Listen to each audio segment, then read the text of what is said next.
Sampai saat ini, kebanyakan dari kita masih menggunakan gula, molase, alkohol, dan cuka untuk membuat pupuk cair. Tapi dalam metode Jadam, kami tidak menggunakan hal-hal tersebut, atau bahkan tidak direkomendasikan. Mengapa Jadam tidak merekomendasikan bahan-bahan tersebut? Karena bahan-bahan itu bisa saja mengasamkan tanah Anda. Nenek moyang kita tidak pernah menggunakan bahan-bahan tersebut selama 5.000 tahun sejarah pertanian di semenanjung Korea. Bahkan tidak ada masalah sama sekali karena mereka tidak menggunakannya. Jika kita membicarakan molase, cuka, gula, dan alkohol, maka kita membicarakan soal fermentasi. Ini adalah masalah terbesar dalam pertanian organik, karena hampir semua orang yang berkecimpung di dalamnya menganggap bahwa fermentasi itu baik dan pembusukan itu buruk. Kenapa bisa demikian? Jadi, mari bersama kita memahami ini. Pengetahuan tentang fermentasi adalah baik dan pembusukan adalah buruk merupakan sebuah tipuan total. Nenek moyang kita telah menggunakan semua pupuk cair busuk sepanjang sejarah pertanian mereka, dan karena baunya, tidak ada hewan liar yang datang ke pertanian mereka di masa lampau. Sekali lagi, pembusukan tidak ada yang salah dengan itu. Secara ilmiah, pembusukan adalah tentang penguraian protein, sedangkan fermentasi adalah dekomposisi karbohidrat. Sangat tidak tepat membagi ini dengan yang baik dan yang buruk. Jika Anda membaca buku mikrobiologi, tidak pernah disebutkan tentang yang baik dan yang buruk. Fermentasi hanyalah fermentasi, pembusukan hanyalah pembusukan. Dan apakah Anda tahu bagaimana jadinya jika tidak ada pembusukan? Setiap mayat dan sampah organik tidak akan terurai. Adalah sebuah pertanyaan besar bagi mereka yang mengajarkan bahwa pembusukan adalah sesuatu yang buruk. Padahal nanti tubuh kita juga akan membusuk bersama alam. Jika tidak ada pembusukan, apa yang akan terjadi pada mayat kita? Ini adalah akal sehat, dan berhentilah memvonis bahwa fermentasi itu baik dan pembusukan itu buruk. Fermentasi adalah sesuatu yang bagus, tapi pembusukan jauh lebih bagus. Dan tahukah Anda kenapa mereka terus mengajari Anda bahwa fermentasi itu baik dan pembusukan itu buruk? Karena mereka ingin menanamkan pola berpikir seperti itu pada Anda. Ini akan menyebabkan Anda menjadi sensitif terhadap bau tak sedap dan terobsesi dengan aroma harum yang manis. Ketika Anda terus benci dengan aroma yang busuk, maka Anda juga akan terus gagal membuat pupuk organik. Kemudian, Anda akan kehilangan kepercayaan diri dalam membuat input pertanian sendiri. Lalu bagaimana hasilnya? Karena putus asa, Anda jadi harus membeli semua input tersebut. Ini adalah situasi yang dihadapi petani organik di Korea saat ini, dan ini benar-benar konyol. Lebih-lebih lagi, mereka selalu berbicara buruk tentang fermentasi anaerobik. Bagaimana bisa mereka mengatakan itu? Padahal seluruh sistem pencernaan manusia dan hewan adalah sistem fermentasi anaerobik. Kita tidak menggunakan sistem pencernaan aerobik. Bahkan semua makanan tradisional seperti kimchi dibuat dengan sistem fermentasi anaerobik. Ada alasan kenapa nenek moyang kita tidak pernah menggunakan sistem fermentasi aerobik. Karena fermentasi aerobik akan menghancurkan vitamin dan asam amino esensial dalam makanan. Jika kita memiliki fakta ini, mengapa mereka masih menyuruh orang untuk menggunakan mesin gelembung udara dan pengatur suhu tertentu dalam pembuatan pupuk organik cair? Apakah menurut Anda mereka benar-benar memikirkan petani atau apa? Instruksi wajib ini ada untuk mempromosikan produk mereka sendiri. Disitulah letak akar masalahnya. Di awal sekali sudah disampaikan bahwa para petani harus berhenti mempelajari hal-hal rumit. Alasannya adalah karena mereka hanya berusaha memperalat Anda, membuat Anda putus asa, dan akhirnya membeli produk mereka. Itu sama sekali tidak membantu Anda. Sebagai contoh, pemisahan antara baik dan buruk ini pada akhirnya akan membuat semua orang larut dalam fantasi fermentasi yang baik, dan membuat petani jadi terobsesi dengan aroma yang baik. Ingatlah bagaimana orang Korea di masa lalu. Apakah mereka takut membuat kecap hanya karena belatung? Atau apakah mereka membuang semua makanan fermentasi hanya karena belatung? Tidak. Mereka baru saja menyingkirkan belatung dari makanan mereka dan memakan makanannya. Mereka menjalani masa lalu seperti itu tanpa masalah. Apa yang akan terjadi jika Anda mati? Belatung akan menguraikan tubuh Anda. Kita harus berterima kasih pada belatung. Tolong jangan benci belatung. Kenapa kita harus membenci belatung sementara kita menyukai cacing tanah? Keduanya sangat bermanfaat bagi kita. Jadi bagaimana kita bisa membuat pupuk cair terbaik bagi tanaman? Oke, Mari lihat gambar telur ini. Telur ini adalah perwujudan dari sesuatu yang luar biasa, bahwa ada nutrisi yang cukup sempurna untuk membuat anak ayam bisa menetas dari dalam telur. Lalu bagaimana dengan buah-buahan? Sebagai contoh, ini adalah buah kiwi. Sama seperti telur, buah kiwi mengandung nutrisi yang paling sempurna bagi kiwi. Apa yang dimaksud di sini yaitu bahwa nutrisi merupakan hadiah dari orang tua untuk anak-anak mereka. Jadi poinnya adalah, tidak ada pupuk cair yang lebih baik kecuali yang dibuat dari buah tanaman itu sendiri. Dan juga, sebagai tambahan, kita bisa menambahkan tumbuhan dari sekitar tanaman itu sendiri, seperti rumput liar contohnya. Inilah alasan kenapa Anda tidak bisa membeli pupuk cair dari pedagang manapun, karena kita sudah memiliki yang terbaik di lahan pertanian kita. Ini sama seperti solusi mikroba, bahwa yang terbaik akan selalu ada di sekitar kita.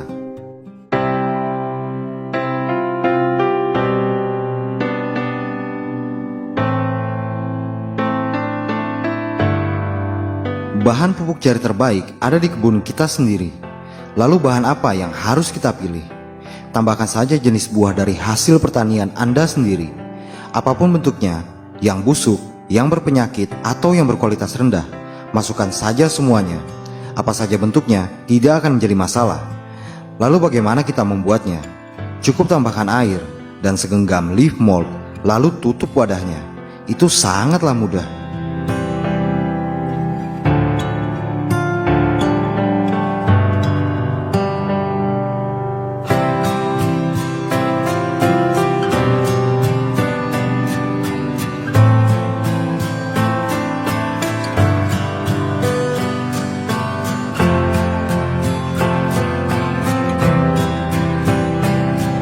Kita sudah mengetahui dasar-dasar pupuk cair bagi tanaman. Lalu apa pupuk terbaik bagi tanaman sawi? Itu adalah sawi sendiri. Tomat untuk tomat, stroberi untuk stroberi, dan seterusnya. Jika Anda menggunakan bahan-bahan ini, pupuk Anda akan siap digunakan dalam waktu 3 bulan. Baunya akan buruk. Biasakan diri Anda dengan itu, karena saat baunya buruk, itu artinya pupuk yang Anda buat mengandung nitrogen dan protein yang tinggi. Lalu bagaimana dengan belatung? Tentu akan ada belatung. Belatung ada karena media pembuatan pupuk cair Anda tidak beracun.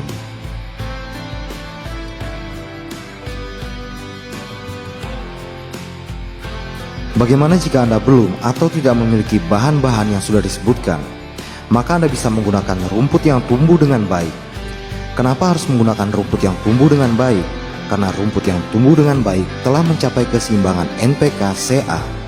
Itu adalah salah satu yang terbaik yang bisa Anda berikan pada tanaman. Bagaimana cara pembuatannya? Sama seperti sebelumnya, masukkan bahan ke dalam wadah, isi dengan air, tambahkan segenggam leaf mold, dan tutup wadahnya. Jika Anda menggunakan bahan rumput, maka pupuk cair Anda akan siap digunakan dalam waktu 5-10 hari. Anda juga bisa membuat pupuk cair dari sisa makanan di tempat sampah organik Anda. Ini mengandung kandungan nitrogen yang cukup baik. Proses pembuatannya sangat serupa dengan bahan-bahan sebelumnya. Isi separuh wadah dengan sisa makanan. Isi air sampai penuh. Tambahkan segenggam leaf mold dan tutup wadahnya. Tak peduli apapun sisa makanannya, masukkan saja. Ini akan siap dalam waktu 3 bulan. Tentu dari kesemua proses ini akan menghasilkan bau busuk. Jangan khawatir tentang aroma itu, karena sekali lagi, itu adalah pertanda bahwa pupuk yang Anda buat sudah mengandung mineral dan protein yang tinggi. Jika Anda ingin mendapatkan pupuk cair dengan nitrogen yang tinggi, bahan yang Anda perlukan adalah ikan. Isi setengah wadah dengan ikan, tambahkan segenggam leaf mold, isi dengan air sampai penuh dan tutup. Ini akan siap setelah 3 bulan dan mengandung nitrogen sekitar 7,5%. Dari kesemua proses pembuatan pupuk cair ini, Anda sama sekali tidak perlu mengaduk, apalagi menambahkan molase dan gula. Diamkan saja dan gunakan sesuai waktu yang sudah disebutkan. Begitulah cara kami membuatnya. Ini sangatlah mudah. Jadi, biasakan diri Anda dengan aroma busuk dan belatung. Ini adalah apa yang dilakukan oleh nenek moyang kita. Metode pertanian mereka adalah tentang bagaimana menghargai bahan yang mudah didapat dari lingkungan terdekat.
Berbicara tentang pupuk, banyak juga yang bertanya apakah metode Jadam menerapkan semprotan pupuk daun.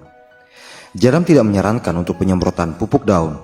Analogi sederhananya, katakanlah Anda lapar, lalu Anda tidak memasukkan makanan melalui mulut Anda, tapi malah mengoleskan krim nutrisi pada kulit Anda. Apakah rasa lapar Anda akan hilang?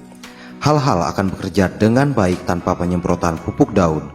Lagi pula, pestisida Jadam juga sudah mengandung nutrisi. Itu akan Anda semprotkan ke daun. Jika memang Anda merasa perlu menambahkan nutrisi melalui daun, maka pestisida alami Jadam sudah lebih dari cukup. Mari kembali ke topik pupuk cair Jadam. Pupuk cair sama seperti kecap tradisional, semakin tua semakin bagus jadinya, dan semakin tinggi nilai manfaatnya. Anda seharusnya tidak pernah mengosongkan wadah media pupuk cair Anda, terus tambahkan bahan untuk musim berikutnya. Jika Anda mengganti seluruh input pupuk pertanian Anda dan beralih ke metode pupuk alami Jadam, maka keseimbangan NPK akan dengan mudah Anda dapatkan. Berhentilah terobsesi dengan pupuk sintetis, karena itu hanya akan mengacaukan tanah Anda. Terlebih lagi, banyak materi dalam pupuk sintetis yang dapat menyebabkan pemadatan pada tanah, dan itu juga akan menyebabkan kontaminasi yang sangat besar. Prinsip pemupukan sejati adalah meniru apa yang dilakukan alam dengan memanfaatkan sisa tanaman, rumput, dan juga sedikit pupuk kandang. Terkait penggunaan pupuk kandang, pastikan Anda benar-benar mengetahui asal-usulnya dengan baik, karena banyak dari kotoran hewan juga mengandung kontaminasi antibiotik yang tinggi. Itu bukanlah sesuatu yang bagus untuk perkembangan mikroba di pertanian Anda. Ini adalah cara termudah dan efektif untuk menghindari resiko kegagalan. Dalam pembuatan pupuk cair, Anda tidak perlu secara khusus menyimpan wadah di tempat tertentu. Letakkan saja di luar dekat wilayah pertanian Anda. Itu adalah tempat terbaik dan paling mirip dengan lingkungan tanaman.